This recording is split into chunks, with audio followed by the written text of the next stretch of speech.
To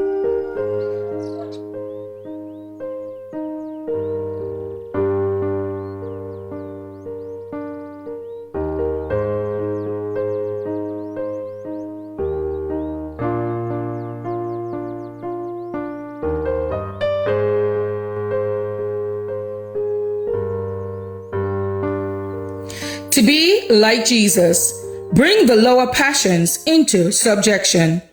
Dearly beloved, I beseech you as strangers and pilgrims, abstain from fleshly lusts which war against the soul, having your conversation honest among the Gentiles, that, whereas they speak against you as evildoers, they may, by your good works, which they shall behold, glorify God in the day of visitation.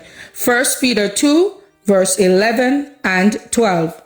Near the close of this earth's history, Satan will work with all his powers in the same manner and with the same temptation wherewith he tempted ancient Israel just before they enter in the land of promise. He will lay snares for those who claim to keep the commandments of God and who are almost on the borders of the heavenly Canaan. He will use his powers to their utmost in order to entrap souls and to take God's professed people upon their weakest points.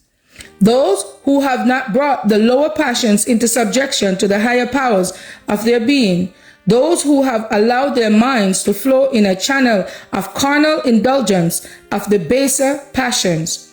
Satan is determined to destroy with his temptations, to pollute their souls with licentiousness. He is not aiming especially at the lower and less important marks, but he makes use of his snare through those whom he can enlist as his agents to allure or attract men and women to take liberties which are condemned in the law of God.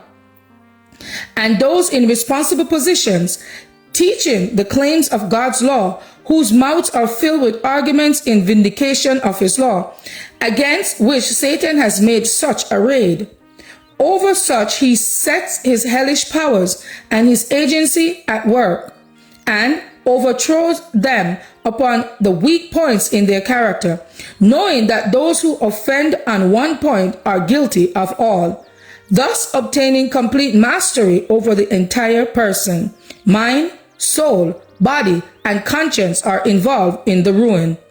If they be messengers of righteousness and have had great light, or if the Lord has used them as his special workers in the cause of truth, then how great is the triumph of Satan, how he exalts, how God is dishonored.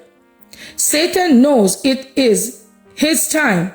He has but little time left now in which to work, and he will work with tremendous power to ensnare the people of God upon their weak points of character.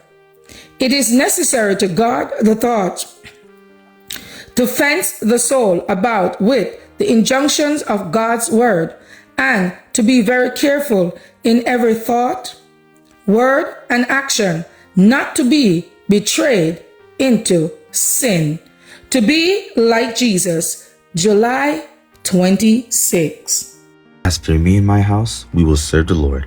Thank you all for listening, and please join us once again tomorrow for your daily devotional reading. God bless.